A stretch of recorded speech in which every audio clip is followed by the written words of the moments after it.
అతిశయంగా ఆదివారమే 6 గంటలు మా ఆయనైతే ఇంటికొచ్చేసి బయటికెళ్దామని చెప్పి అన్నారనమాట. ఇంక అప్పటికప్పుడు బయటికెళ్దామన్నారు కదా! ఎక్కడికెళ్దాము, చెన్నై అంతా అక్కడక్కడ కొంచెం తిరిగేసి వద్దామని చెప్పేసైతే అనుకున్నాము. ఈ హోటల్‌లో ఫుడ్ చాలా బావుంటుంది. రా వెళ్దామని చెప్పేసైతే ఇంక ఈ హోటల్‌కైతే తీసుకెళ్లారనమాట. ఇంక వెళ్ళిన వెంటనే పెద్ద కంచం ఫుల్‌గా అన్నీ పట్టుకొచ్చి పెట్టేసిన వెంటనే మా ఆయన నా పక్కనే కదా ఉన్నారు. ఇవన్నీ ఎప్పుడు ఆర్డర్ ఇచ్చారని చెప్పి అనుకున్నాము. ఆర్డర్ అయితే ఇవ్వలేదండి. అక్కడ ఏంటంటే ఈ విధంగా ప్లేట్‌తో పట్టుకొచ్చేసి మనకి ఏం కావాలో ముందే చెప్పామంటే గనుక వాళ్ళు ఫ్రెష్‌గా తయారు చేసి అయితే ఇస్తారనమాట. నేను చెప్పేది సైడ్ డిషెస్ అండి. ఇంక ఇది వచ్చేసి చెట్టినాడ్ రెస్టారెంట్ కాబట్టి మొత్తం అంతా చెట్టినాడ్ స్టైల్‌లోనే ఉంటుందన్నమాట రెసిపీస్ అనేవి. అన్నీ చాలా బాగున్నాయి. లాస్ట్‌లో వచ్చేసి ముఖ్యంగా బరోటా చిల్లీ చికెన్ వచ్చేసి మేము ఆర్డర్ ఇచ్చాము. అదైతే సూపర్‌గా ఉందన్నమాట. ఇంక ఎప్పట్లానే మా పాప వచ్చేసి వాళ్ళ నాన్న పక్కన కూర్చుంది. తను తినడం తక్కువ, ఏరి పెట్టడం ఎక్కువ అనమాట. ఒకటొకటి వాళ్ళ నాన్నకి ఇస్తూ ఉంటుంది వేస్ట్ చేయకుండా.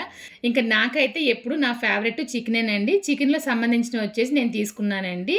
ఇంకా చాలా రోజుల తర్వాత ఫ్యామిలీతో ఈ విధంగా హోటల్‌కి వెళ్ళి తినడం అయితే నాకు చాలా హ్యాపీ అనిపించింది. ఇంక నేనైతే ఇంట్లో చాలా రకాల వంటలైతే చేస్తానండి. ఈ విధంగా బయటకి వెళ్ళి తిన్నప్పుడు ఫ్యామిలీ తోటి ఏదో తెలియని ఆనందం అయితే ఉంటుంది కదా!